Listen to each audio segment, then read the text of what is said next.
3 दिन चलेगी। आज पहला दिन है उपदेशामृत का प्रथम श्लोक।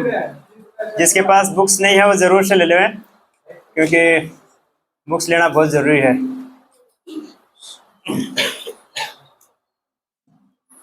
तो पहले श्लोक का पाठ करते हैं।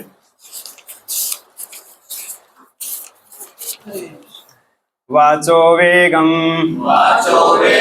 मनसः क्रोध वेगम जिह्वा वेगम उदरुपस्थ वेगम एतान् वेगान् यो विषहेत धीर सर्वाम् अपीमां पृथिवीं सशिष्यात्। वाचो वेगम मनसा क्रोध वेगम जिह्वा वेगम उदरुपस्थ वेगम एतान् वेगान् यो विषहेत धीर सर्वाम् अपीमां पृथिवीं सशिष्यात्। वाच वाणी के वेगम वेग को मनसः मन के क्रोध क्रोध के वेगम वेग को जिह्वा जीभ के वेगम वेग को उदर उपस्थ पेट तथा जननेंद्रियों के वेगम वेग को एतान इन वेगान वेगों को यह जो विषहेत सहन कर सकता है धीर धीर गंभीर सर्वाम समस्त अपि निश्चय ही इमाम इस पृथ्वी संसार सह वह व्यक्ति शिष्यात शिष्य बन सकता है बना सकता है। अनुवाद तात्पर्य शिल प्रभुपाद की तरफ शिल प्रभुपाद की जय। वह धीर व्यक्ति जो वाणी के वेग को मन की मांगों को क्रोध की क्रियाओं को तथा जीव उदर एवं जननेंद्रियों के वेगों को सहन कर सकता है वह सारे संसार में शिष्य बनाने के लिए योग्य है। ओम ज्ञानतिमिरान्धस्य ज्ञानाञ्जनशलाकया चक्षुरुन्मीलितं येन तस्मै श्रीगुरुवे नमः। श्रीचैतन्यमनोभीष्टं स्थापितं येन भूतले स्वयं रूपकदा मह्यं ददाति स पदान्तिकं वन्देऽहं श्रीगुरो श्रीयुतपदकमलं श्रीगुरोन् विस्मंस श्रीरूपं साग्रजातं सहगणरघुनाथान्वितं तं सजीवं साद्वैतं सावधूतं परिजनसहितं कृष्णचैतन्यदेवं श्री राधा कृष्ण पादान सहगण ललिता श्री विशाखान्वितांस। हे कृष्ण करुणा सिंधु दीनबंधु जगत्पते गोपीश गोपिका कांते राधा कांते नमस्ते। तप्त कंचन गौरांगे श्री राधे वृंदावनेश्वरी वृषभानुसुते देवी प्रणमामि हरिप्रिये वंशाकल्पतरुभ्यश्च कृपा सिन्धुभ्यैव च पतितानां पावनेभ्यो वैष्णवेभ्यो नमो नमः। जय श्री कृष्ण चैतन्य प्रभु नित्यानंद श्री अद्वैत गदाधर श्रीवासदि गौर भक्तवृंद। हरे कृष्णा कृष्णा कृष्णा हरे हरे राम राम राम हरे हरे कृष्णा। पुस्तक किसके पास नहीं है यहाँ से ले लीजिए जरूरत। तो पुस्तक में अनुवाद बहुत बड़ा है। पहले श्लोक का अनुवाद तात्पर्य बहुत बड़ा है, तो पूरा हम नहीं पढ़ पाएंगे, तो थोड़ा थोड़ा लेंगे। और थोड़ा मैं पहले इसकी भूमिका बता देता हूँ कि ये उपदेशामृत के बारे में थोड़ा सा हम थोड़ी जानकारी हो जाए। किसने लिखा है, कब लिखा है और क्यों लिखा है, तो ये सब थोड़ी चर्चा करेंगे। तो मुख्य रूप से ये जो भी मैं कुछ कहने वाला हूँ तो वो सब इसमें मेरी वास्तव में कोई योग्यता नहीं है और न ही कोई आचरण है, परंतु एक सेवा के रूप से मैं प्रभुपाद जी, चैतन्य महाप्रभु, रूप गोस्वामी, षड गोस्वामी, गुरु महाराज और रविदास प्रभु जी की कृपा से, उनकी शक्ति से मैं कुछ कह पाऊँगा। तो आप सभी वैष्णवों का भी आशीर्वाद चाहता हूँ कि सभी आप आशीर्वाद दीजिए ताकि अच्छे से मैं वर्णन कर सकूँ, सेवा कर सकूँ।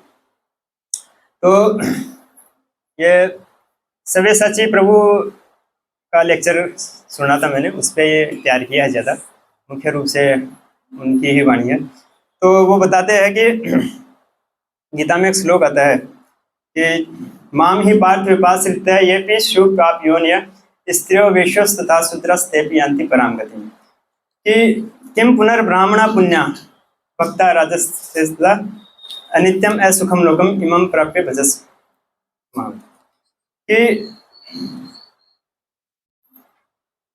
मेरी शरण में आए हुए माम ही पार्थ विपाश्रित है ये भी शुभ पापी पापी लोग भी तर जाते हैं। स्त्रियों वेश्योस तथा शूद्र, स्त्री वैश्य और शूद्र जो कि ब्राह्मण और क्षत्रिय से हल्की कैटेगरी मानी जाती है, तो इनके आचरण इतने शुद्ध नहीं होते। तो बोलते हैं कि स्त्रियों वेश्योस तथा शूद्रस्तेपि यान्ति पराम गति, अगर कोई मेरी भक्ति में लगता है तो वो भी परम गति को प्राप्त हो जाता है। फिर है कि किम पुनर्ब्राह्मणा पुण्य भक्ता राजर्षेस्तदा अनित्यम असुखम लोकम इमं प्राप्य भजस्व माम, कि फिर भक्तों का, ब्राह्मणों का, भक्तों का जो हम भक्त समाज है, तो उनका तो कहना ही क्या है, जब ये लोग ही तर जाते हैं तो हम लोग क्यों नहीं इसमें लाभ मिलेगा हमको। तो भक्ति की कितनी महिमा है। तो वो बता रहे हैं कि जब भगवान कृष्ण इस धराधाम पे आए थे द्वापर युग के अंत में, कलयुग के पहले, तो उन्होंने गीता का ज्ञान दिया हम सबको और कहा कि मेरी शरण में आओ। तो शरण में कैसे आए वो भी समझे नहीं, तो उस चीज़ को चरितार्थ करने के लिए, उस समझाने के लिए, क्योंकि भगवान की शरण में कैसे आए, स्वयं चैतन्य महाप्रभु भगवान कृष्ण, राधा और कृष्ण का संयुक्त अवतार बन के संयुक्त रूप में वो प्रकट होते हैं। चैतन्य महाप्रभु भक्त के रूप में, भक्ता अवतारम, तो वो स्वयं भगवान है और उन्होंने अपने आचरण से सिखाया कि कैसे हमको भक्ति करके भगवत प्राप्ति करनी चाहिए। तो उन्होंने कोई विशेष रूप से ग्रंथों का लेखन नहीं किया है। जब हम देखते हैं कि चैतन्य महाप्रभु ने मुख्य रूप से 8 श्लोक दिए हमको, जिसको हम शिष्टाश्रम के नाम से जानते हैं, कि चेतो दर्पण मार्जनम भव महादावाग्नि निर्वापणम, ये से लेके तो क्रमशः वो उत्तरोत्तर भक्ति का विकास है उसमें। तो फिर उन्होंने अपने जो षड गोस्वामी थे, जो हम जानते हैं कि रूप गोस्वामी सबसे बड़े, सनातन गोस्वामी, रूप गोस्वामी और जीव गोस्वामी। रूप गोस्वामी और सनातन गोस्वामी दोनों भाई थे और नवाब हुसैन के राज्य में सनातन गोस्वामी एक तरह से प्रधानमंत्री थे और रूप गोस्वामी वित्त मंत्री थे। वो उनको इतना ऊंचा पद था, राजा के बाद में उनका ही स्थान था, तो इतने ऊंचे पदों पे थे। परंतु चैतन्य महाप्रभु के वैराग्य विद्या से प्रेरित होकर और वो उनकी सेवा में आ गए पूरे रूप से। और उनके भतीजे थे जीव गोस्वामी और ये तीसरे गोस्वामी हैं, और फिर रघुनाथ भट्ट गोस्वामी, रघुनाथ दास गोस्वामी और गोपाल भट्ट गोस्वामी, ये 6 गोस्वामी भगवान चैतन्य महाप्रभु के मुख्य उनका कार्य को आगे बढ़ाने के लिए चैतन्य महाप्रभु ने उनको शिक्षा दी कि आप वृंदावन में जाइए, और उनको कहा कि आप जो विलुप्त हो गए हैं जो धाम, तो उनको प्रकाश कीजिए, वापस उनको प्रकट कीजिए और विग्रहों की सेवा कीजिए और भक्ति से संबंधित शास्त्रों का, जिसमें भक्ति के सिद्धांतों का वर्णन हो, उनका लेखन कीजिए, ताकि आने वाली पीढ़ियों को। इसके लिए चैतन्य महाप्रभु ने 10 दिन तक प्रयाग में रूप गोस्वामी को शिक्षा दी। तो वो शिक्षा के अनुसार उन्होंने आगे और अपनी शक्ति भी दी। तो वो चैतन्य महाप्रभु के भाव को जानते थे, क्योंकि वो स्वयं मंजरी थे और जो राधा जी हैं उनके प्रिय ललिता जी हैं, उनकी सेवा, ललिता जी का ही रूप है या एग्जैक्ट मेरे को ध्यान नहीं है। तो वो मंजरी थे और उनके राधा जी के बहुत ही प्रिय थे। तो वो अब चैतन्य महाप्रभु राधा के अवतार में आते, राधा के भाव में आते हैं, तो वो उनके भाव को समझ जाते हैं और रूप गोस्वामी। तो जब चैतन्य रूप गोस्वामी सबसे पहले रामकेली में मिले थे चैतन्य महाप्रभु से, फिर वो प्रयाग में, फिर उस समय वो उनके सेवा में नहीं आए थे, फिर उनको आदेश था कि आप वृंदावन में जाइए। तो फिर प्रयाग में उनसे भेंट हुई थी उनके दोबारा, तब उन्होंने शिक्षा दी थी। और फिर तीसरी बार वो कुरुक्षेत्र में जब कृष्ण राधा जी का जो प्रसंग है कि अभी मेरा मन नहीं लगता है यहाँ पे, कुरुक्षेत्र में जब राधा जी मिले थे तो उन्होंने कहा कि अब मेरे को वही यमुना जी चाहिए, वही वृंदावन चाहिए, वही कुंज चाहिए और वही गोवर्धन जी चाहिए। तो वहाँ पे आप चलिए, ऐसा राधा जी ने उनको कुरुक्षेत्र में कृष्ण भगवान को प्रार्थना की थी। तो वो प्रार्थना चैतन्य महाप्रभु रथ यात्रा के समय वो दोहराते थे मन में। तो उनके मन के भाव को जान के रूप गोस्वामी ने जब वो रथ यात्रा में आए थे जगन्नाथपुरी में, तब उन्होंने वो सब एक पत्ते पे लिखे और अपने वहाँ पे छपरे पे रख दिया था। तो चैतन्य महाप्रभु उनसे मिलने आए थे, तब उन्होंने देखा ये क्या लिखा हुआ है। तब उन्होंने आश्चर्य व्यक्त किया कि मेरे मन के भाव कैसे जानते हैं रूप गोस्वामी। तो बहुत ही प्रसन्न हुए और सबको बताया कि देखो रूप मेरी बात जानता है। तो सभी भक्तों ने कहा कि जिस पे भगवान आपकी कृपा हो वो क्या नहीं कर सकता है, ये आपकी शक्ति, आपकी कृपा का ही प्रतिफल है। तो हम देखते हैं कि हम रूपानुग माने जाते हैं कि मुख्य रूप से रूप गोस्वामी की शिक्षाओं पे ही हमारा पूरा इस्कॉन टिका हुआ है। पूरा ये प्रभुपाद जी ने सब बताया है, हमको सब शिक्षा दी है। तो इसमें एक आमुख में प्रभुपाद जी लिखते हैं कि रूप रघुनाथ पदे हाइते आकुति कबे हाम भुजब से युगल पीरिति। जब मैं गोस्वामी द्वारा प्रदत्त साहित्य को समझने के लिए उत्सुक होऊंगा तभी मैं राधा तथा भगवान श्री कृष्ण के दिव्य प्रेम व्यवहार को समझने में समर्थ हो सकूंगा। तो हम रूपानुग माने जाते हैं। तो रूप गोस्वामी की जो शिक्षाएं हैं, उन्होंने अनेक ग्रंथ लिखे हैं शुद्ध भक्ति के लिए। जैसे द्वारिका और वृंदावन की लीलाओं पे लिखा उन्होंने विदग्ध माधव और ललित माधव। और शुद्ध भक्ति का एक जो हम श्लोक गाते हैं बहुत बार, अन्या विलासिता शून्यम, वो भक्ति रसामर सिंधु का प्रमुख श्लोक, मुख्य श्लोक है 1:11। और ये उपदेशामृत है जो हम आज इसका अध्ययन करेंगे। तो उपदेशामृत में मात्र 11 श्लोक है। तो वो 11 श्लोक में शास्त्र का पूरा सार लिखा हुआ है। इसमें क्रमशः कैसे हम प्रगति करें, क्रमशः ये नवदीक्षित भक्तों के लिए है उपदेशामृत कि प्रथम 3-4 जो श्लोक हैं वो तो नवदीक्षित भक्तों के लिए विशेष रूप से है। फिर जैसे जैसे भक्ति में हम आगे बढ़ते हैं या कोई भक्त आगे बढ़ते हैं तो वो क्रमशः उत्तरोत्तर उसका विकास जैसे जैसे होता है उसके लिए वैसे वैसे वो श्लोक हैं। इसमें पहले तो नेगेटिव रूप से दिया है कि हमको ये नहीं करना है, ये नहीं करना है, वाचो वेगम मनसा क्रोधम, ये वेगों को हमको कंट्रोल करना है। फिर आगे दूसरे श्लोक में आएगा अत्याहार प्रयास से, ये हमको नहीं करना है, अत्याहार प्रयास वगैरह। फिर आगे आएगा उत्साह निश्चय धैर्य। तीसरे श्लोक से वो पॉजिटिव में हमको बताते हैं कि अब करना क्या है, कि भक्ति में हमको उत्साह रखना है, निश्चय करना है, दृढ़। तो वो आगे आगे फिर बताएंगे भक्तों से कैसे मैत्री करना है, कैसे उसे ददाती प्रतिग्रहणाती।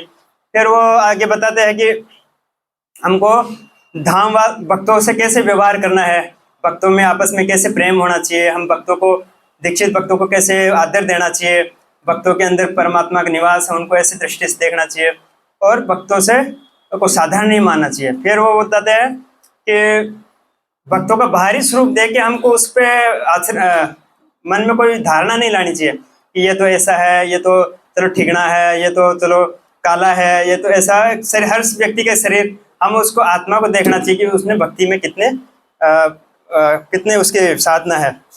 फिर वो बताएंगे कि वृंदावन वास करना चाहिए, धाम वास करना चाहिए, जैसे वृंदावन है, मथुरा है, जहाँ पे भगवान ने लीलाएं की। और फिर बताते हैं कि राधा कुंड में निवास करना चाहिए। फिर बताएंगे कि राधा कुंड में स्नान करना चाहिए, जो सबसे आखिरी है। तो जब ये स्टेज पूरी पार हो जाती है तब हमको वो अधिकार मिलता है राधा कुंड में स्नान करने का, क्योंकि हम तो इतने शुद्ध हुए नहीं हैं। हम तो भक्ति के जो 9 स्तर हैं, आदो श्रद्धा ततो साधु संग, तो हम तो ये श्रद्धा विकसित करने के लिए सब श्लोक दिए जा रहे हैं। ये हम जो पढ़ेंगे वो भक्ति नहीं है ये डायरेक्ट, ये जो श्लोक हैं, क्योंकि हमको कहा जाता है कि हमको योग नहीं करना है, कोई तपस्या नहीं करनी है, परंतु ये सब किस लिए है, ज्ञान नहीं लेना है। तो ये भक्ति का ज्ञान तो हमको लेना है। जो ज्ञान और कर्म और जो ध्यान, ये जो भी है भक्ति में जो सहायक हैं वो हमको मात्र प्राप्त करना है। भक्ति में कौन सा ज्ञान हमको लेना है, भक्ति में कौन सा कर्म हमको करना है। हम पूरे जीवन भर भी तो नहा रहे हैं, सो रहे हैं, वो भी हम भक्ति से जोड़ देते हैं ना, सारे कार्य को भक्ति से संबंधित कर देते हैं। तो ये सब कार्य हम श्रद्धा विकसित करने के लिए है, क्योंकि हम अभी अनर्थ में पड़े हुए हैं। अनर्थ हम ये पढ़ेंगे तब हम समझेंगे कि हम कितने अनर्थ में हैं, उसके बिना हम आगे फिर बढ़ नहीं पा रहे हैं। तो ये भक्ति का प्रथम सोपान है। और ऐसा नहीं कि ये नव दीक्षित भक्तों के लिए ही है, ये सबके लिए ही है। जो पुराने भक्त है, जो 10-10, 20-20 साल हो जाते हैं, उनको भी आत्ममंथन करने के लिए है कि क्या मैं इसको पार कर पाया हूँ, जो प्राथमिक स्तर था। तो ये जो भी इसको बोलते हैं कि श्लोक में आया है कि वो गोस्वामी बन जाता है। जो इनको 6 वेगों को पार कर लेता है, वो कंट्रोल कर लेता है, वो कौन बन जाता है? गोस्वामी। गो का अर्थ है इंद्रिय और स्वामी का अर्थ है कंट्रोलर, मालिक। तो पशु जो होते हैं वो अपनी वेग के अनुसार क्रिया करते हैं। जैसे उनको एक ऋतु आती है, उस समय वो बच्चे पैदा करते हैं, और उनको जो नींद आती है तो वो सो जाते हैं, भूख लगती है तो वो किसी को भी मार के खा जाते हैं। तो बिना वेग के वो क्रिया भी नहीं करते हैं। अब शेर का पेट भरा हुआ है तो वो आप उसके सामने चले जाओ, वो आप पे आक्रमण नहीं करेगा। तो सभी जीवों का एक वेग होता है और उनको कोई अपराध नहीं लगता है। एक पशु दूसरे पशु को मार देता है, उनको कोई अपराध नहीं है। परंतु मनुष्य योनि में भगवान ने विवेक दिया है, तो ये इसके लिए दिया है कि ये वेगों को हम कंट्रोल कर सकें। सब साधन दिए हैं, सब अगर हम वही सब कार्य करते रहेंगे तो पशु में और हम में कोई अंतर नहीं रहेगा। तो हम भागवत में बार बार सुनते हैं कि पशु में और मनुष्य में क्या अंतर है। धर्म एक है जो उसमें अंतर करता है। धर्म का पालन कैसे होगा? जब ये वेगों को हम कंट्रोल करेंगे। तो ऐसा कहा जाता है कि वेगों को कंट्रोल नहीं करना चाहिए, परंतु जैसे शरीर के वेग होते हैं, जैसे हमको पेशाब आ रही है या हमको हाजत हो रही है, तो ये वेगों को हम सहन नहीं कर सकते और इनमें रोकना भी नहीं चाहिए। परंतु कुछ वेग होते हैं जो मन से होते हैं। एक्चुअल में हम जैसे आगे आएगा कि हम वास्तव में हमारा पेट भर जाता है, परंतु कुछ स्वादिष्ट वस्तु होने के कारण हम उसको खाते रहते हैं, तो ये वेग है। तो शरीर की आवश्यकता है, सोना है, आहार करना है, वो सब जरूरी है, परंतु वो जो मन से जो वेग होते हैं उसको कंट्रोल करना है। शारीरिक आवश्यकताओं को तो कंट्रोल हमको पूर्ति करनी पड़ेगी। तो हम इस पे चर्चा करेंगे।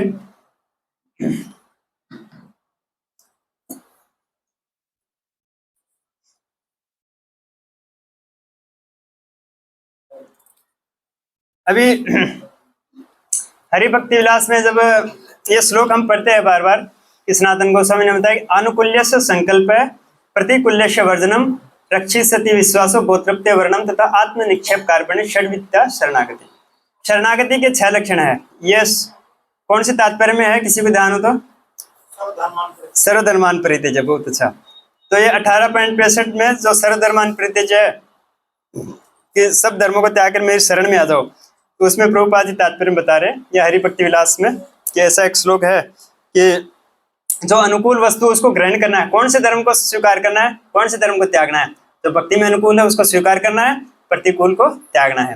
तो ये जो है आज की जो कक्षा है वो अनुकूल वस्तु को कैसे हम ग्रहण करें उसके लिए है। ये जो वेगों को है और उनको त्यागना कैसे है, प्रतिकूल को कैसे त्यागे और अनुकूल को कैसे ग्रहण करें।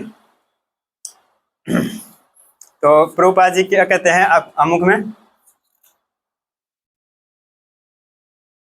श्री रूप गोस्वामी सभी गोस्वामियों के नायक थे। उन्होंने हमारे कार्यकलापों का मार्ग निर्देशन करने के लिए तथा अनुसरण हेतु हमें यह उपदेशामृत प्रदान किया है। जिस प्रकार चैतन्य महाप्रभु अपने पीछे शिष्टाष्टकम नाम से 8 श्लोक छोड़ गए थे, उसी तरह श्री रूप गोस्वामी ने हमें उपदेशामृत प्रदान किया है, जिससे हम शुद्ध वैष्णव बन सके। और जो मुख्य 5 पुस्तकें हैं जो भक्ति शास्त्र में पढ़ाई जाती है, उसमें इसी से स्टार्ट करते हैं, उपदेशामृत से। उपदेशामृत है, ईशोपनिषद है, गीता, भागवतम और चैतन्य चरितामृत। ये 5 में से ये स्टार्ट यही करते हैं, क्योंकि ये भक्ति में प्रवेश होने का ये वो है, ये एंट्री गेट है। ये हम भक्त बनेंगे, उसके बाद में हमको गोस्वामी बनना है। नहीं, पहले हमको गोस्वामी बनना है, फिर भक्त बनना है। हम भक्ति में तो आ गए हैं, परंतु हमको ऐसा समझना चाहिए, हम जब तक भक्त नहीं बने, जब तक हम गोदास बने हुए हैं, हम इंद्रियों के दास बने हुए हैं। हमको इंद्रियों को कंट्रोल करना है, इंद्रियों के स्वामी की सेवा करनी है, ना कि इंद्रियों की सेवा करनी है। तो आध्यात्मिक कार्य में मनुष्य का पहला कर्तव्य अपने मन तथा इंद्रियों को वश में करना है। मन तथा इंद्रियों को वश में किए बिना कोई व्यक्ति आध्यात्मिक जीवन में प्रगति नहीं कर सकता। तो बार बार में हम गीता में भी पढ़ते हैं कि मन को कंट्रोल करो, अपने इंद्रियों को कंट्रोल करो, संयम करो। क्योंकि भक्ति में आने के लिए या तो हम अपनी इच्छा पूर्ति करें या भगवान की इच्छा पूरी करें, अपने इंद्रियों की तृप्ति करें या भगवान की इंद्रियों की तृप्ति करें। तो वो एकदम विपरीत है, अपोजिट साइड है। जैसे सिक्के के दो पहलू होते हैं, वैसे ही या तो हम ये करें या ये करें। जितनी मात्रा में हम भगवान की सेवा से जुड़ेंगे, उतनी मात्रा में हम अपनी इंद्रिय तृप्ति से बचे रहेंगे। तो हम स्वतंत्र रूप से इंद्रियों को दमन नहीं कर सकते हैं। जितनी मात्रा में भगवान से जुड़ेंगे, उसका यही उपाय है। जैसे गीता में श्लोक आता है कि विषयाभि निवर्तन्ते निराहारस्य देहिन रसवर्जम रसोपेक्ष परम दृष्टा निवर्तन्ते, कि ऊंचा स्वाद हमको चाहिए, उसके बिना हम नीचा स्वाद छोड़ नहीं सकते। क्योंकि हम जन्म जन्मांतर तक हमारी वही प्रकृति की 3 गुणों की वही प्रकृति है हमारी। तो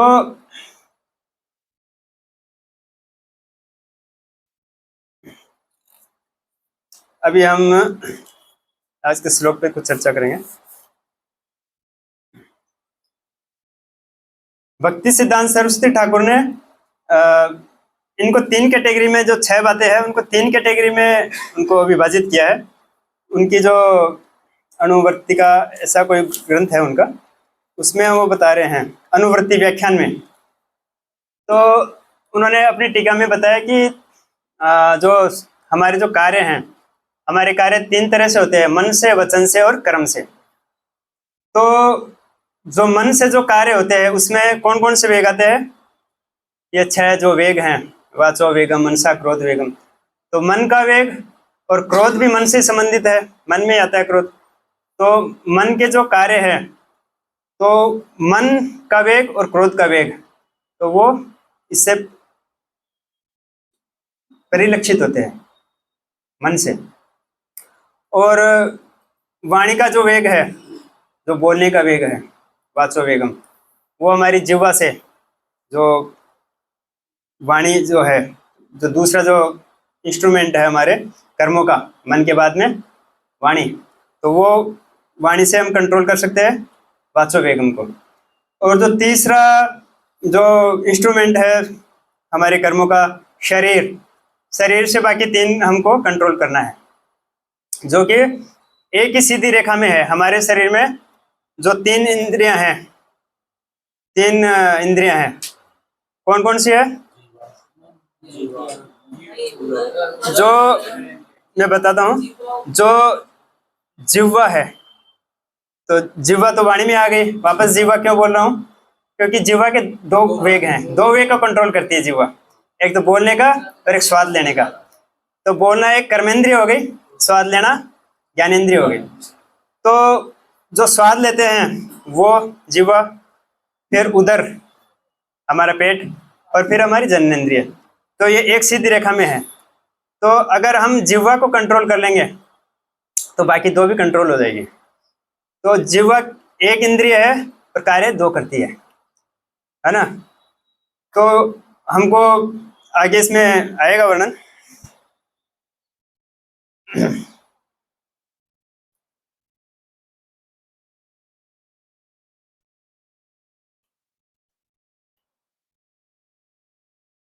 अभी क्रम से लेते हैं हम।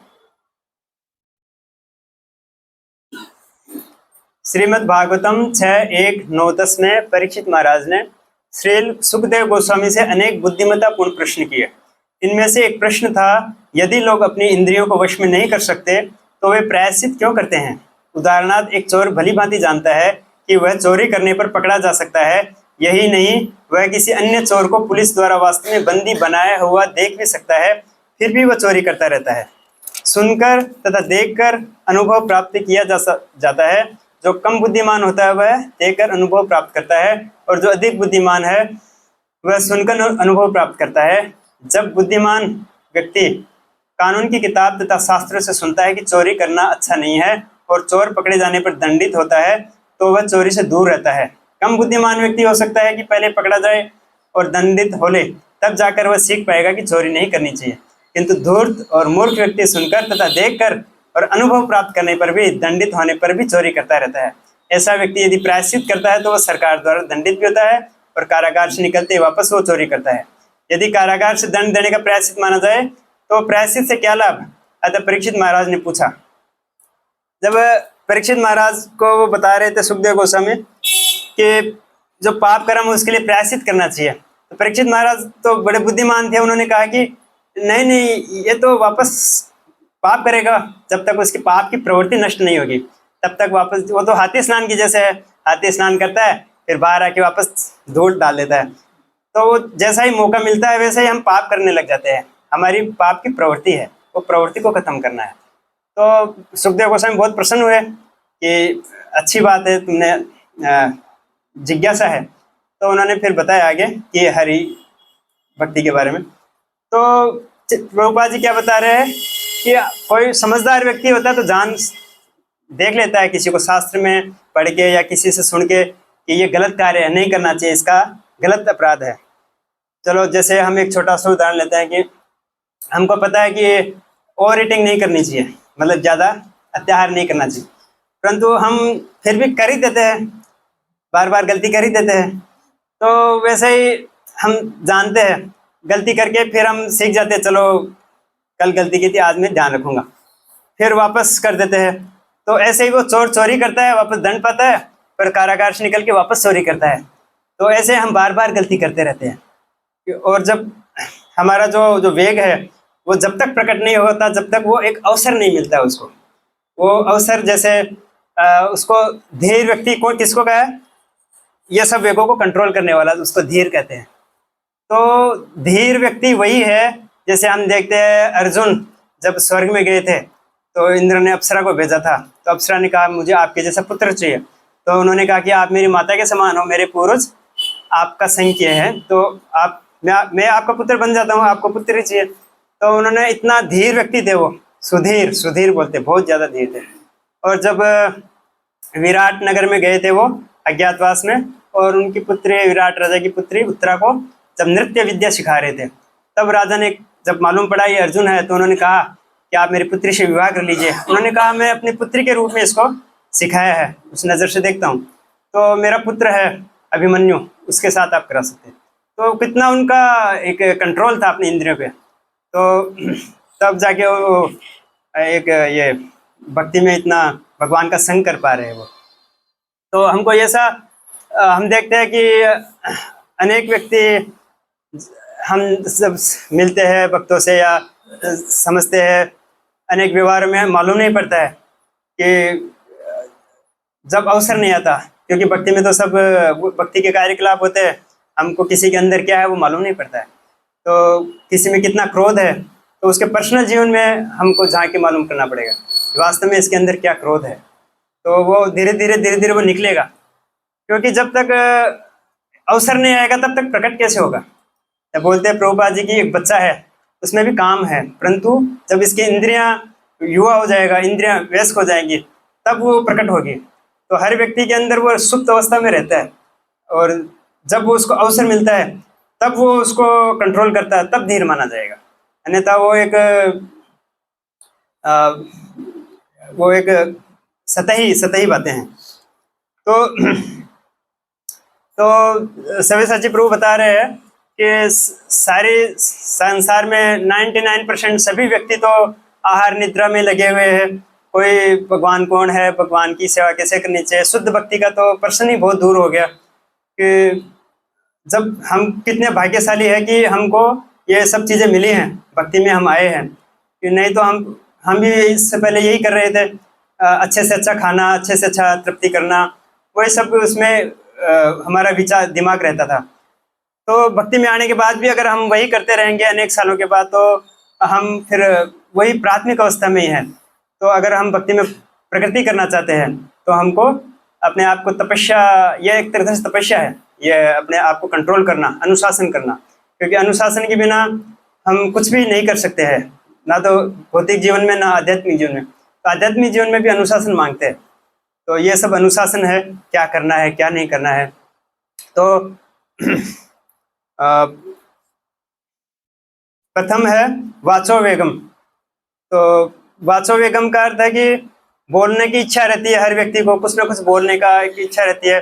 और आजकल सोशल मीडिया इसको और बढ़ावा दे रहा है। कुछ भी रील बनाओ और उस पर अपलोड कर दो, अपने इच्छाओं को प्रकट करो। तो बकवास कर रहा है, कुछ भी कर रहा है, उसका कोई अर्थ नहीं है, तो भी वो डालते रहते हैं बोलने की। तो यहाँ पे बोलने की इच्छा रहती है सबको, परंतु कृष्ण कथा कहो ना, कृष्ण के बारे में कहो, कृष्ण का नाम लो। चैतन्य महाप्रभु हमेशा कृष्ण नाम लेते थे, कृष्ण वर्णम तुषा कृष्ण, हमेशा कृष्ण का वर्णन लेते थे, कृष्ण की कथा और कृष्ण का नाम, यही हमको लेना है। हरे कृष्णा कृष्णा कृष्णा हरे हरे, हरे राम राम राम। तो इस प्रकार वाचो वेगम को हम कंट्रोल कर सकते हैं।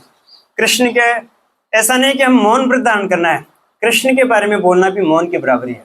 अनावश्यक, जब सनातन गोस्वामी को उपदेश दे रहे थे चैतन्य महाप्रभु, तो कहा कि भाल न पैरी वो भाल न खाई वो, अच्छा स्वादिष्ट नहीं खाना है और अच्छा बहुत लग्जरियस व्यस्त कपड़े नहीं पहने हैं। तो ये सादा जीवन उच्च विचार जब तक नहीं होगा, जब तक हम भक्ति में आगे नहीं बढ़ सकते हैं। हमको ना तो कोई फैशन करना है, इसका अर्थ यह नहीं कि हम फटे पुराने कपड़े पहने, हम सिंपल पहने, सादा पहने, धुला हुआ पहने। और कोई हो सकता है कि अच्छा फैशन करके आया हो, परंतु 5 दिन पुरानी धोई हुई जींस पैंट पहन के आया हो, तो वो सुंदरता की हमको वो परिभाषा नहीं है, शुद्धता, प्योरिटी, तो वो होनी चाहिए। तो ये वाचो वेगम को हम इससे कंट्रोल कर सकते हैं। और जो हम कहें अनावश्यक, जिसकी जरूरत नहीं है उसको क्यों कहना। कोई 2 व्यक्ति लड़ रहे हैं या उनमें वाद विवाद हो रहा है, हमारे वाचो वेगम आ जाता है, हम टपक पड़ते हैं तुरंत, क्या जरूरत है, तुमको पूछा किसी ने, मत बोलो, तुम अपना जप करो ध्यान से। वो हमको नहीं पढ़ना उसमें, वो अपने आप शांत हो जाएगा। तो ये वाचो वेगम हमको कंट्रोल करना है, हमारी वाणी को कंट्रोल करना है, पर जल की बातें नहीं करना है। तो चैतन्य महाप्रभु को पूछा था कि वैष्णव कौन है, तो क्या कहा था उन्होंने, हंसदत्त प्रभु,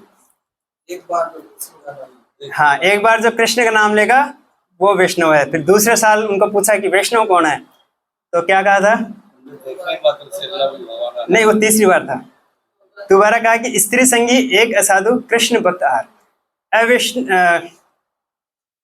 अवैष्णव संग त्याग, अवैष्णव संग त्याग, ए वैष्णव आचार, स्त्री संगी एक असाधु कृष्ण अभक्त आर, कि जो कृष्ण का भक्त नहीं है और जो स्त्री का संगी है, उसमें जो आसक्ति है, ऐसे 2 व्यक्तियों का संग त्याग करने वाला वैष्णव है। तो तीसरी बार में फिर वो कहा था कि जिसको देख के ही कृष्ण का नाम याद आता है तो वो वैष्णव है।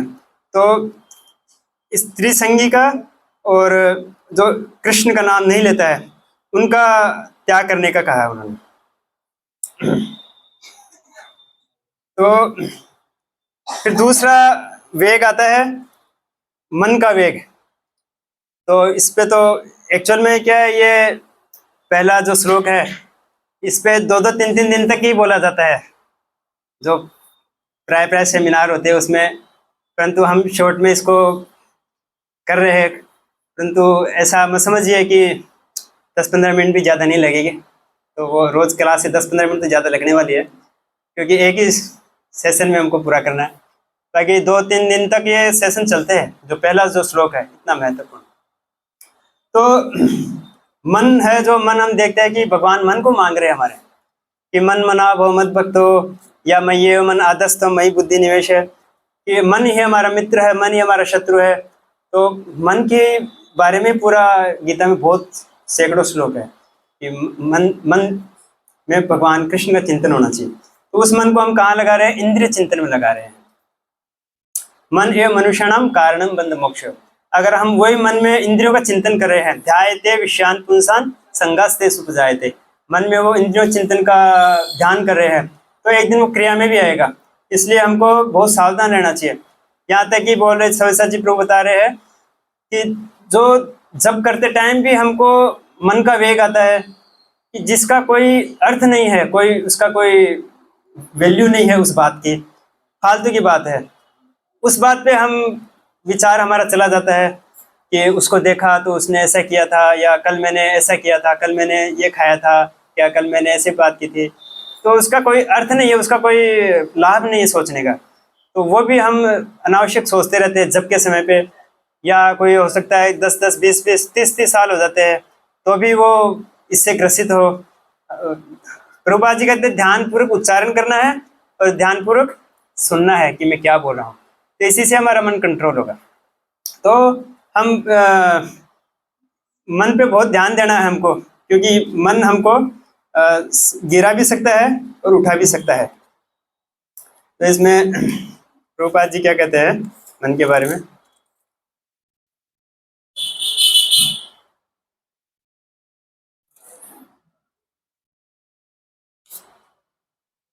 गीता में जो आते हैं कि मन का संयम क्या है, इंद्रियों का, शरीर का संयम क्या है, ये सब आते हैं, वो हमको 17वें अध्याय में आता है शायद। तो मन, वाणी का संयम क्या है, वाणी की तपस्या क्या है, कि अनुद्वेग कर्म वाक्यम सत्यम प्रिय हितम चयत। मन का वेग, और मन का वेग है कि मन का जो तपस्या है कि मन में अच्छे विचार रखें और किसी के प्रति बुरा नहीं सोचे, या किसी के प्रति अच्छे अध्ययन करें शास्त्रों का।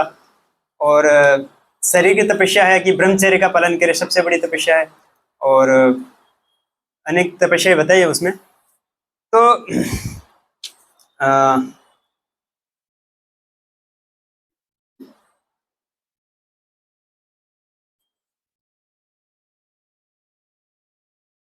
मन को हमेशा, जैसे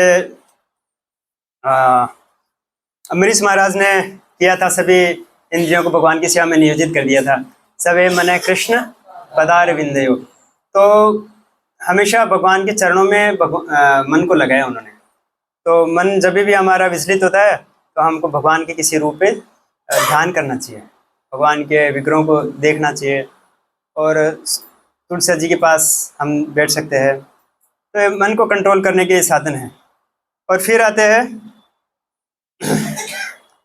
जिह्वा, क्रोध का वेग, वाचो वेगम मनसा क्रोध वेगम। क्रोध का जो वेग है वो भी मन से ही आता है। तो अभी हमने चर्चा की, जैसे क्रोध आ जाता है तो क्रोध का हमको सदुपयोग करना है। ये जो 6 अवगुण हैं, तो 6 अवगुणों को हम एक सदुपयोग भी कर सकते हैं। जैसे बताया कि वाणी का जो वेग है वो कृष्ण कथा में हम उसको उपयोग कर सकते हैं। मन का वेग है, कृष्ण का चिंतन करके उपयोग कर सकते हैं। क्रोध का वेग है, जो कृष्ण का अपमान करते हैं और जो कृष्ण भक्तों का अपमान करते हैं उन पे हम अपना क्रोध दिखा सकते हैं। जैसे चैतन्य महाप्रभु ने कभी क्रोध नहीं किया, वो एकदम महावदान्य अवतार थे, परंतु जब जगाई मदाई ने नित्यानंद प्रभु पे प्रहार किया तब उन्होंने अपने सुदर्शन चक्र आह्वान किया और वो बहुत क्रोध में आ गए थे। तब नित्यानंद प्रभु ने उनको क्षमा करवाया क्षमा मांगी कि इनको क्षमा कर दो। तो ऐसे चैतन्य महाप्रभु भी उस समय क्रोध को रोक नहीं पाते हैं। तो हम देखते हैं कि जो बड़े बड़े जो महायुद्ध हुए रामायण और महाभारत में, उसमें अर्जुन है, तो अर्जुन ने क्रोध दिखाया, भगवान की सेवा में उपयोग किया। हनुमान जी है, भगवान राम की सेवा में क्रोध का उपयोग किया। तो ऐसे हमको जब शास्त्र, गुरु, साधु, शास्त्र इनका कोई अपमान करते हैं, तब हमको, हमारी कोई अपमान कर दे अमानी ना मान देना, हमारा कोई अपमान कर दे तो उसको सहन कर लेना चाहिए। नहीं तो अगर हम क्रोध करेंगे हमारे लिए तो हम उत्तेजित हो जाएंगे और हमारा मन शांत नहीं रहेगा, और शांत नहीं रहेगा तो हम भक्ति नहीं कर पाएंगे। शांत मन में हम भक्ति कर सकते हैं। इसलिए कहा है अमानिना मान देना कीर्तनीय सदा हरि। मान की इच्छा नहीं करना और सम्मान देना सामने वाले को, ऐसी इच्छा रहेगी तब हम भगवान की भक्ति कर सकते हैं, कीर्तनीय सदा हरि। तो क्रोध का उपयोग हम ऐसे कर सकते हैं। और चौथा वेग जो है जिह्वा वेगम। तो जिह्वा के जो स्वाद लेने का जो कार्य है, तो हम जैसे गाते हैं कि उसको हम देखते हैं कि जो भक्त नहीं है या तो भक्ति में आने के बाद भी कृष्ण प्रसाद नहीं लेते हैं, जो कृष्ण प्रसाद नहीं लेते हैं और जो अभक्त के हाथ का खाते हैं, जो भक्त नहीं है वो तो खाते ही है, उनको तो कोई विचार नहीं है। होटल में खाए और नॉन वेज खाते हैं, होटल में खाते हैं या कुछ भी खाते हैं अनाप शनाप, तो उसकी तो हम चर्चा भी नहीं कर रहे हैं। जो भक्त होने के बाद भी अगर बाहर खा रहे हैं और कृष्ण प्रसाद नहीं ले रहे हैं तो वो बहुत गंभीर बात है, क्योंकि हम बाहर का भी खाते रहेंगे और भक्ति में प्रोग्रेस भी करेंगे, दोनों बात चल नहीं सकती है साथ में, दोनों चीज़ साथ में नहीं चलेगी। तो हमको ये तपस्या है, ये हमको चैतन्य ये ऋषभ देव बोलते हैं ना कि नायम देहो देह भाचा नरलोके तपो दिव्यम पुत्र का सुत, ये दिव्य तपस्या है ये, कि भगवान भी कहते हैं कि यज्ञ दान तपय कर्म न त्याजम इति कार्य, कि यज्ञ दान और तपस्या ये सन्यासियों को भी नहीं त्यागना चाहिए। तो तपस्या है, यज्ञ दान और तपय कर्म है, ये तपस्या कर्म है। ये हम ये कंट्रोल कर रहे हैं, इन सब बातों को समझ रहे हैं, दमन कर रहे हैं। तो हम गाते हैं कि शरीर अविद्या जाल जड़ेंद्रिय ताहे काल, अब गाइए। विशेष आग्रह तार मध्य जीवाति जीवे पहले विशेष आग्रह, तो ये जीव ये विषयों के सागर में फंस गया है। अब कौन से सागर में? हमको 5 इंद्रिय दिए हैं भगवान ने, आँख नाक कान जीभ त्वचा, तो एक इंद्रिय से मछली है जो जीभ का स्वाद लेती है और मृत्यु को प्राप्त होती है। और जो भंवरा है, जो पतंगे हैं, पतंगे अग्नि से आकर्षित होकर अपनी जान गंवा देते हैं। हिरण है जो कान से आकर्षित होकर शिकारी के पकड़ में आ जाते हैं। हाथी है जो त्वचा से आकर्षित होकर हथिनी का संग करने वो खड्डे में गिर जाता है और शिकारी पकड़ लेता है। और कौन सा बचा? आँख नाक भंवरा, जो सुगंध से आकर्षित होकर फूल में बैठ जाता है, तो फूल बंद हो जाता है शाम को, वो निकलता नहीं है और वो मर जाता है। ऐसे ही एक एक इंद्रिय पर्याप्त है हमको फंसाने के लिए। तो गीता में कहा है कि तस्मात् इंद्रियाणि यादो नियमे भरतर्षभ, इसलिए है अर्जुन, इन इंद्रियों को कंट्रोल करने के कुछ नियम होते हैं, उसको तुम समझो। तो विशेष आग्रह, ये सब इंद्रियों के सागर में गिर गया हूँ। तार मध्य जीवा आती, उसके अंदर एक जीवा नाम की एक इंद्रिय है, वो सबसे प्रबल है। और तार मध्य जीवाती लोभ में सुदूरमति, और वह बहुत लोभी है, स्वाद की लोभी है। कृष्ण बड़ो दया में, कृष्ण बड़े दया में है। करी बारे जीवा जय, उन्होंने अपना अन्न प्रसाद देके उसको कंट्रोल कैसे कर सकते हैं, वो हमको ये सुविधा दी है, हमको ये अवसर दिया कि मेरा प्रसाद खाओ तब जाके कंट्रोल होगी। अभी हमारे मन में प्राय जो 5-10 साल पुराने भक्त जाते हैं, उनके मन में नहीं आता प्राय कि हम बाहर का खावें या कोई चटपटा खावें, ऐसा कि वो सात्विक खाते हैं कि सात्विक आहार की वर्णन दिया है, रजोगुणी आहार का वर्णन दिया है और तमोगुणी आहार का दिया। यात यामम गत्र संपूति परिष्टम, तो ये आहार नहीं लेना है, कृष्ण प्रसाद मात्र लेना है, जो कृष्ण को भोग उसका उच्छिष्ट है वो लेना है। तो फिर आगे बता रहे कि तार मध्य जीवन लोभ में सुदूरमति, और इसके स्टार्ट कहाँ होते? महाप्रसादे गोविंदे नाम ब्रह्मणि वैष्णवे, ये 4 चीज हैं, महाप्रसाद, गोविंद, नाम ब्रह्म, महाप्रसादे गोविंदे नाम ब्रह्मणि वैष्णवे, वैष्णव, ये 4 चीज में हमको जब तक हमारी सुकृति नहीं होगी, हमारे पुण्य जब कम होते हैं, तो इन 4 चीजों में हमको वो नहीं होती है, क्या नहीं होती है? विश्वास नहीं होता, श्रद्धा नहीं होती है, इनका महत्व मालूम नहीं होता। तो कृष्ण प्रसाद लेने से एक तो क्या होगा कि हम अनावश्यक खाने से बचेंगे, नियमित खाएंगे, और जो प्रसाद है वो भक्ति से उत्प्रोत होता है, वो हमारी भक्ति बढ़ेगी और हमारे उसे उदर की तुष्टि होगी। हम बाहर का कितना भी खा ले हम संतुष्ट नहीं होते हैं, तो कृष्ण प्रसाद खाने से हमारे मन में संतुष्टि होती है। और उदर का जो वेग है उसका अर्थ है कि एक तो देखो जो जीवा का ही मैं बता देता हूँ। जीवा का वो बता रहे हैं कि भक्ति में आने के बाद में कुछ न कुछ फिश चलते रहते हैं, या प्रसाद के नाम पे हम अत्याहार कर लेते हैं। ये स्वादिष्ट है, सुस्वादु प्रसाद, स्वादु स्वादु पदे पदे। तो वो स्वादु स्वादु के चक्कर में हम वो फिर वो कृष्ण प्रसाद के रूप में उसका सेवन नहीं करते हैं, और वो इंद्रिय तृप्ति हो जाती है फिर वो। तो हमको खाना ही 2 रसगुल्ला 2 गुलाब जामुन हमारी जो कैपेसिटी है, परंतु हम स्वाद के चक्कर में 4 भाई और डाल दे, 5 डाल दिया, 6 डाल दिया, ठीक है कोई बात नहीं। तो ये नहीं चलेगा, ये भक्ति नहीं है। तो ये कृष्ण प्रसाद भी ले रहे हैं तो भी वो इंद्रिय तृप्ति है वो एक तरह से। तो वो हमको सोचना चाहिए। ये प्राथमिक स्तर पे प्रभुपाद जी ने भक्ति में लाने के लिए कहा था कि ये मेरे बुलेट हैं गुलाब जामुन, पर वो बुलेट हम खाते रहेंगे तो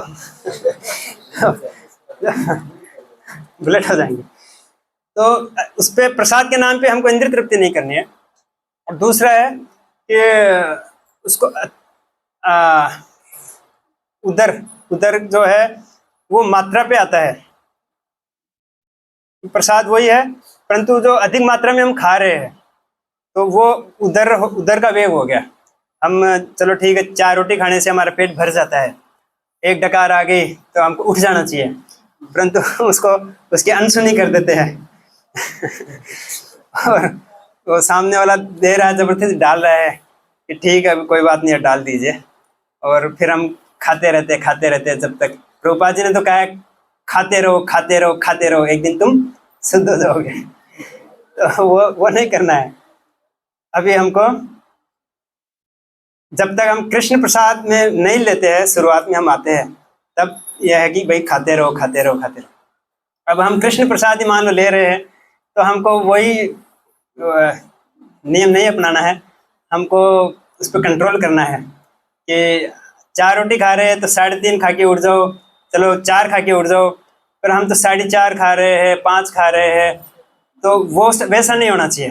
फिर हमारा शरीर भी भक्ति के अनुकूल नहीं रहेगा, फिर नींद आएगी, अनावश्यक वो काम का वेग होगा, और फिर उपस्थ का वेग होता है।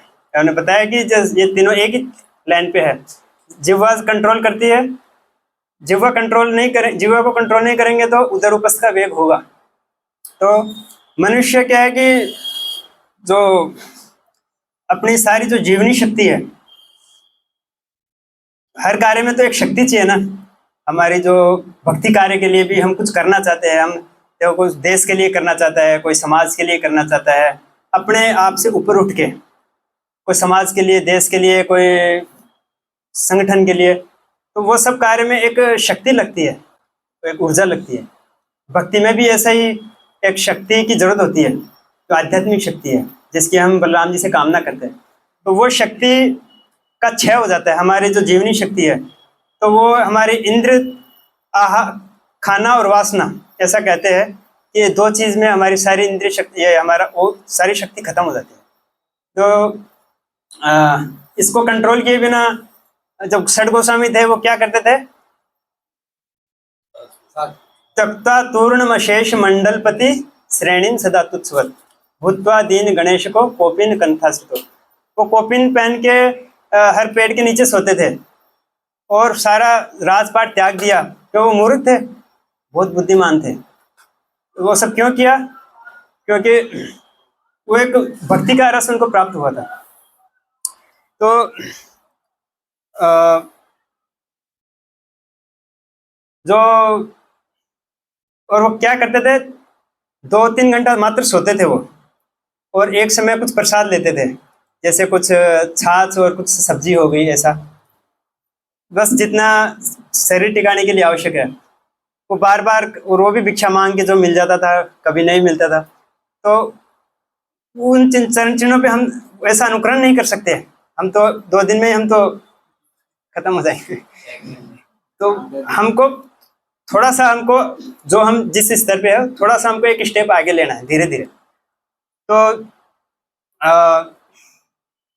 हम ना तो उनकी जैसे सो सकते हैं, और निद्राहार विहारश चात्यंत दिनों चयो, तो हम उनका अनुसरण कर सकते हैं, उनके चरण चिन्हों पे चलने का प्रयास कर सकते हैं, उनको प्रार्थना कर सकते हैं कि हमारे जो अभद्र है वो दूर हों, और ये हम कंट्रोल कर सकते हैं। इस प्रकार हम अपने वेगों को कंट्रोल कर सकते हैं। तो वो चैतन्य सव्यसाची प्रभु बता रहे हैं कि भगवान गीता में कहते हैं कि चतुर्विद न माम दुष्कृतिनो मूढ़ा प्रपद्यन्ते नराधमा, कि 4 प्रकार के व्यक्ति मेरी भक्ति नहीं करते हैं, उनकी तो हम बात ही नहीं कर रहे हैं। फिर भगवान कह रहे हैं कि चतुर्विद्या भजन्ते माम जना सुकृतिनोर्जुन, तो उसकी हम बात कर रहे हैं कि 4 प्रकार के लोग, जो आर्तु है, जिज्ञासु है, और अर्थ की इच्छा है, और फिर ज्ञानी है। तो ये चारों ही शुद्ध भक्ति के स्तर पे नहीं है। जैसे भक्ति रसामृत सिंधु में आता है, अन्याभिलाषिता शून्यम ज्ञान कर्माद्य अनावर्तम अनुकूल्यन कृष्णन अनुशीलन भक्ति। हमको अनुशीलन करना है, अनुकूल रूप से भक्ति का अनुशीलन करना है, प्रतिकूल रूप से नहीं। जैसे कंस और हिरण्यकश्यप ने किया था, वैसे प्रतिकूल रूप से नहीं, अनुकूल रूप से। और वो अनुकूल रूप से कैसे करेंगे, इसके लिए ये सहायक है, ये सब चीजें, अच्छा वो चीजें। और जो ज्ञानी है उसका थोड़ा बहुत भक्ति है पर वो ज्ञान मिश्रित होता है। फिर भगवान बोल रहे हैं कि तेसाम ज्ञानी नित्य युक्त, वो धीरे धीरे शुद्ध होएगा और मेरी भक्ति में प्रवृत्त होगा। क्योंकि जो श्रद्धा है वो लौकिक श्रद्धा है। जो 4 व्यक्ति आए हैं कि चलो अच्छा होगा, चलो करना चाहिए, चलो उसने बुलाया है, भगवान की भक्ति करनी चाहिए, तो वो लौकिक श्रद्धा है। शास्त्र की से संबंधित जो श्रद्धा होती है, जो तत्व से क्या है, तो तत्व से हम जब तक हम नहीं समझेंगे तब तक वो हमारी श्रद्धा कोमल होती है, कभी भी वो डिग सकता है। कोई भी हमारी परिस्थिति आती है, जैसे क्रोध, जैसे कोई हम जा रहे हैं रास्ते में और हम क्रोध का वेग आ जाता है तो हम झगड़ा कर लेते हैं, कोई भी टकरा जाता है तो वो एक वेग हम आते हैं हमारे जीवन में, तो वो कोमल श्रद्धा रहेगी तब तक हम कभी भी भक्ति, कभी आएंगे कभी नहीं आएंगे, सत्संग में कभी सुनेंगे, कभी पालन करेंगे, कभी नहीं करेंगे, तो उससे हमको ऊपर उठ के ये दृढ़ श्रद्धा, आदो श्रद्धा तत्व साधु संग अनर्थ निवर्ती भजन क्रिया, फिर दृढ़ता, तो वो प्राप्त करना है। तो और उपस्थ के बारे में वो बता रहे कि 4 जो आश्रम है, तो कौन कौन से 4 आश्रम है, ब्रह्मचर्य है, गृहस्थ, वानप्रस्थ और संन्यास। जो 3 आश्रम है उसमें तो काम तृप्ति की अनुमति नहीं है। गृहस्थ आश्रम में एक सीमित मात्रा में अनुमति दी है, वो भी संतान प्राप्ति के लिए। तो चलो ठीक है, आप ब्रह्मचारी नहीं रह सकते आजीवन, तो चलो ठीक है, आप अपनी इंद्रियों की तृप्ति एक नियमित दायरे में करो वैदिक आदेशों के अनुसार। तो फिर वो उसका एक जिम्मेदारी निभाते हुए फिर उसको एक समय आने पर वानप्रस्थ और संन्यास उसको बताया गया है। तो वो इतना ही है कि जितना आटे में नमक है, और वो हम अगर उसको ज़्यादा उसका उपयोग करते हैं तो वो आटे में नमक ज़्यादा डालते डालते क्या हो जाता है, आटा खरा हो जाता है, वो फिर रोटी का स्वाद नहीं रहता है। तो ऐसे हमारा पूरा जीवन है वो एक भक्ति से विहीन हो जाता है अगर हम जितनी मात्रा में शास्त्रों से विरुद्ध जाएंगे। ये शास्त्र विधि उत्सृज्य वर्तते काम कारते, हम शास्त्र की विधि का पालन नहीं करते हैं, अपनी मनमानी करते हैं कि श्रुति स्मृति पुराण आदि पंचरात्रिक विधि बिना एकांतिकी हरिर भक्ति उत्पाद एवं केवलम। हम मनमाना रूप से हम भक्ति के नियमों का पालन करते हैं तो वो कोई भक्ति नहीं है। जैसे अब हम आने वाले हैं, हम देखेंगे डांडिया में क्या होता है और गणेश पूजा में क्या होता है, तो वो मनमाना भक्ति है वो। तो ये जब बोलते हैं कि आप लोग तो हरे कृष्णा जब करते रहते हो, क्या है इसमें, कोई तपस्या नहीं है, परंतु जब विधि विधान के अनुसार जब ये भक्ति की जाती है तब मालूम पड़ता है कि इसमें कितनी तपस्या है। वो एक सहजिया भक्ति है। असाधारण व्यक्ति तो भक्ति के नाम पे वो एक सहजिया ही है, तो वो अपने आप को सुधारना, साधक का अर्थ है कि अपने आप को साधना, अपने आप को कंट्रोल करना, अनुशासित करना, अपने मन को, अपने शरीर को, अपनी वाणी को कृष्ण के लिए कार्य करना, कृष्ण की तुष्टि के लिए कार्य करना, वो साधना का असली उद्देश्य है। वो फिर तत्व से हम जानते हैं, समझते हैं, भक्तों के संग में रहते हैं, तब हम ये कर सकते हैं और इन इंद्रियों को कंट्रोल कुछ मात्रा में कर सकते हैं। तो आज का यहीं पे हम समाप्त करते हैं। और परंतु एक बात है कि सभी व्यक्ति जो यहाँ उपस्थित है कम से कम ये पहले श्लोक का तात्पर्य घर जाके जरूर पढ़ेंगे, क्योंकि कल पे मत छोड़ना, कल दूसरा श्लोक आ जाएगा, फिर वो धर्मवत्सल प्रभु दूसरा श्लोक बोलेंगे, फिर हमारा जो ये तात्पर्य बहुत बड़ा है, क्योंकि आज ही पढ़ना पड़ेगा इसको। सबके पास पुस्तक है और किसी के पास नहीं है तो वो ले लीजिए, ये बहुत जरूरी है, प्राथमिक स्तर है हमारे भक्ति का। और जो पुस्तक जिन्होंने ली है वो सेवा भी दे देंगे मनुष्य प्रभु को, तो हम इसको और पढ़ेंगे तो और हमको क्लियर होगा और हम और समझ पाएंगे। तो इसमें एक वो आता है, जिवार लाल से यही इति उति धाय, शिष्णोदर परायण कृष्ण नहीं पाए। जिवार लाल से, और प्रभुपाद जी बता रहे हैं कि हमको ऐसे व्यक्ति का निमंत्रण स्वीकार करने के लिए उत्सुक नहीं होना चाहिए कि भाई ये धनी व्यक्ति है, कुछ अच्छा मालपुआ बनाया होगा। तो उस उद्देश्य से हमको निमंत्रण स्वीकार नहीं करना चाहिए। तो हमारे वो सूक्ष्म इंद्रिय तृप्ति है एक तरह से मन के अंदर। तो जिह्वा के लालच में इति उति धाय, इधर उधर भाग रहे हैं। हरिदास प्रभु जी क्या बता रहे हैं, ठीक है आप आइए, जिह्वा के लालच में भी आप कृष्ण कथा सुनने के लिए आइए, पर कृष्ण कथा तो ध्यान से सुन लो, प्रसाद पे मिल जाएगा, कम से कम जितनी देर सुन रहे हो तो वो तो ध्यान से सुन लो, तो उसमें कृष्ण प्रसाद लेने में इतना कोई अपराध नहीं है। तो हमको फिर भी हम कितना स्तर पे आगे बढ़ सकते हैं, इसमें हम खुद को ही ज्ञान दे सकते, खुद को ही कंट्रोल कर सकते हैं, दूसरा कुछ नहीं करेगा। चैतन्य प्रहलाद महाराज ने क्या, मतीर्ण कृष्ण परता सतोवा विथोपि पद्यत ग्रहवृतानान अदांत गोबीर विस्तांत तमस्त्रिम पुनः पुनः सर्वे चरवणानम, कि बार बार हम इंद्र तृप्ति के लिए प्रयास कर रहे हैं। और जैसे कुत्ता होता है वो हड्डी को चबाता है, और ऊंट क्या चबाता है, कांटे वाली झाड़ी को चबाता है, तो वो चबाते चबाते उनके मुंह में खून आ जाता है, तो वो अपने खून से उनको लगता है कि बहुत स्वाद आ रहा है, तो वो अपना ही नुकसान कर रहे हैं। ऐसे ही हम जब इंद्रिय तृप्ति में लगते हैं, कुछ भी खा रहे हैं या कुछ इंद्रिय तृप्ति कर रहे हैं, तो वो हमारी जीवनी शक्ति को क्षरण कर रहा है, और वो क्षरण एक तरह से वो हमारा नुकसान कर रहा है, और हम उसको आनंद प्राप्त समझ रहे हैं कि एक आनंद की प्राप्ति हुई। तो यही आनंद की प्राप्ति हमारा सबसे बड़ा दुश्मन है। प्रभुपाद जी बताते हैं यही आनंद की प्राप्ति जो इंद्रिय तृप्ति के समय मिलती है वो सबसे बड़ा दुश्मन है। तो ये हमको समझ सकते हैं। हरे कृष्णा। श्री रूप गोस्वामी की जय। वंदे रूप सनातनो रघुयुगो श्री जीव गोपाल को। ये षड गोस्वामी अष्टकम है, बहुत ही सुंदर है। समय हो तो गा सकते हैं, और नहीं तो फिर बात गाइए। तो मोबाइल में भेज दीजिए प्रभु।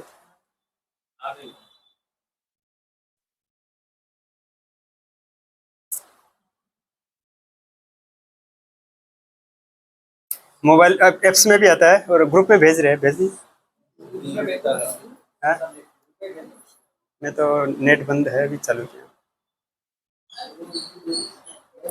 कृष्णोत कीर्तन में आएगा, ऐप में देखेंगे तो क्या पे आएगा, कृष्णोत कीर्तन गान नर्तन करो।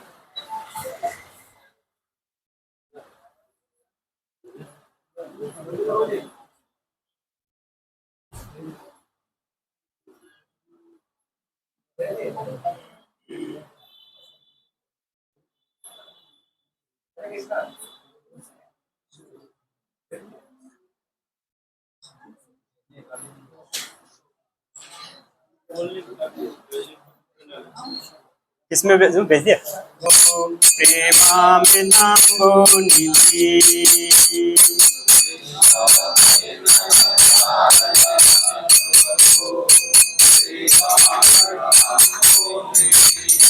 तेरा धीर जन प्रिया प्रिय करो,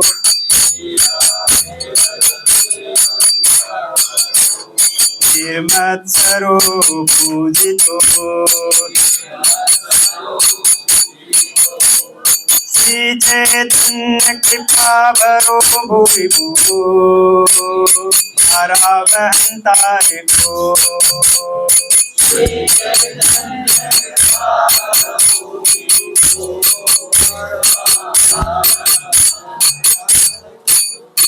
पूरी लाइन बोलना है और राग से बोलना है साथ में। वंदे रूप सनातनो रघुयुगो जीव गोपाल को। वंदे रूप सनातनो रघुयुगो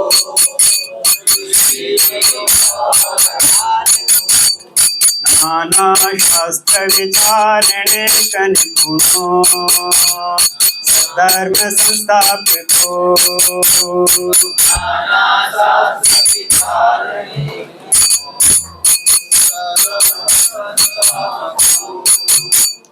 लोकाना हितकारिणो त्रिभुवने अन्यो शरण्य करो।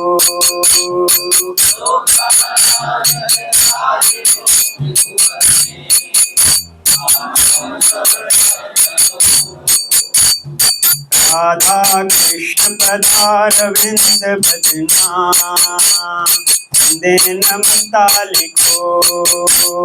राधा कृष्ण पदारविंद भजना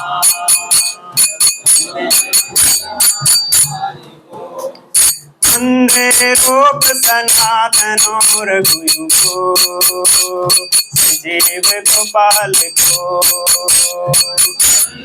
रूप सनातनो रघुयुगो जीव श्री गौरंग गुणानुवर्णन विदो सदा समृद्धान्वितो।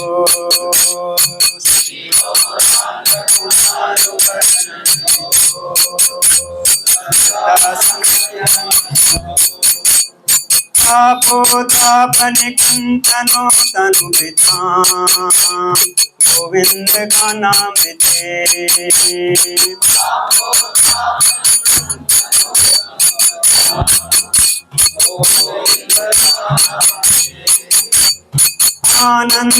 आनंदाम्बुधिवर्धने कनिपुनो कैवल्य निस्तार को।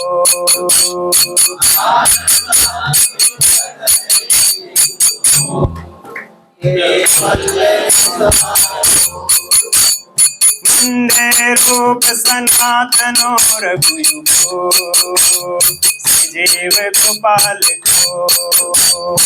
वंदे रूप सनातनो रघुयुगो जीव गोपाल को। त्यक्त्वा पूर्णम शेष मंडलपति श्रेणिं सदा तुच्छ्रवत्।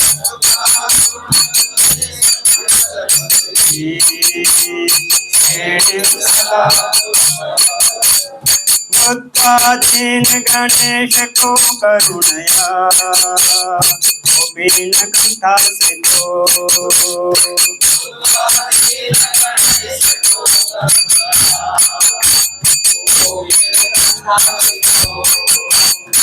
वंदे रूप सनातनो रघुयुगो श्री जीव गोपाल को।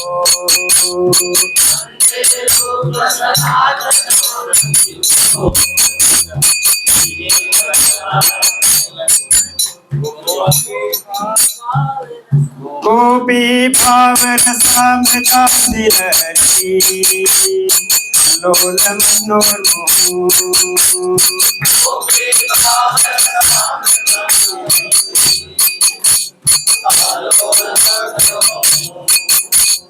वंदे रूप सनातनो रघुयुगो श्री जीव गोपाल को। वंदे रूप सनातनो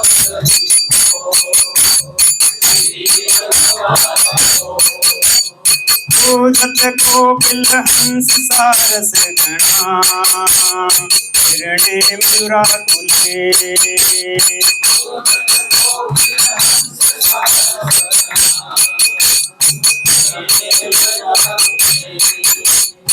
नानारत्न निबद्ध मूल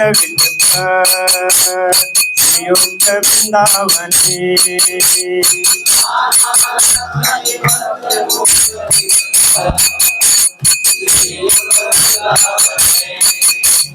राधा कृष्ण महर्निशम प्रभु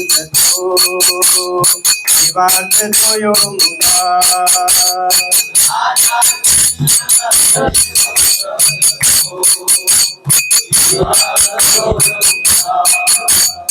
वंदे रूप सनातनो रघुयुगो जीव गोपाल को वंदे रूप सनातनो रघुयुगो जीव गोपाल को संख्या पूर्वक नाम गान निधि लावसाने कृतो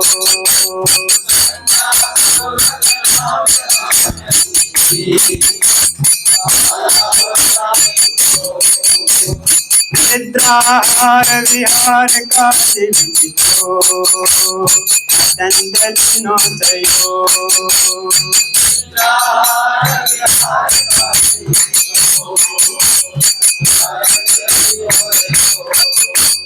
राधा कृष्ण गुण स्मृति मधुरिमा देन सम्मोहितो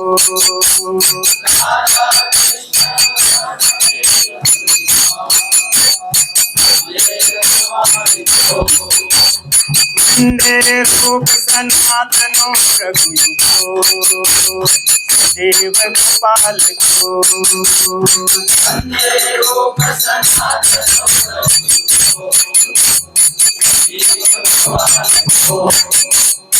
राधा कुंज कटे कलिंद तनया रे जब से बटे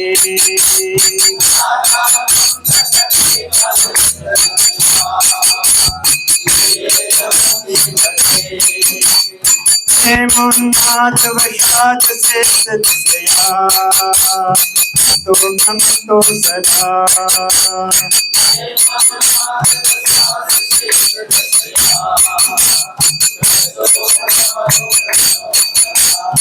आयन्तो जगदा हरे गुरुवरम् अवादिभूतो मुदा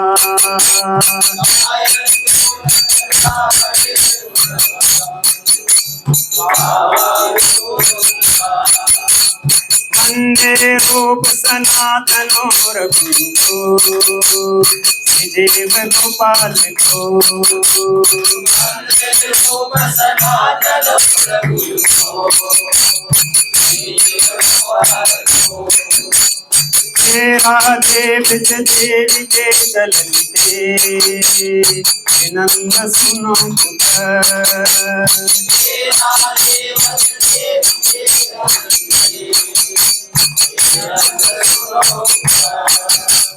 श्री गोवर्धन कल्प पादप तले कालिंदी बने पुत्र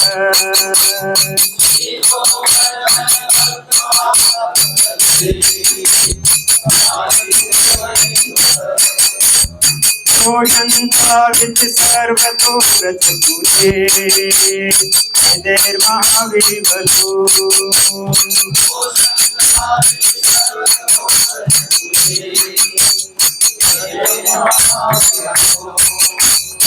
वंदे रूप सनातनो रघुयुगो जीव गोपाल को वंदे रूप सनातनो रघुयुगो जीव गोपाल को कृष्ण कीर्तन गान नर्तन करो इमाम तंबोरी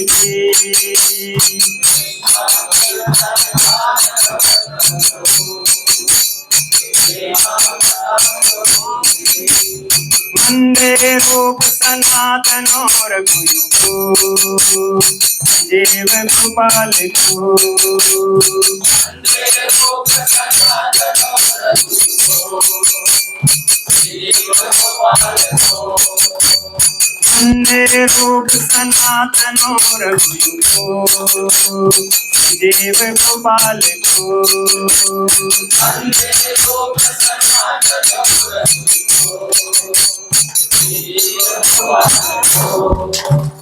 रूप गोस्वामी षट गोस्वामी आचार्य गण की जय, श्रील प्रभुपाद की जय, समस्त वैष्णव वृंद की जय। वांछा कल्पतरुभ्यश्च कृपा सिंधुभ्यैव च पतितानां पावनेभ्यो वैष्णवेभ्यो नमो नमः।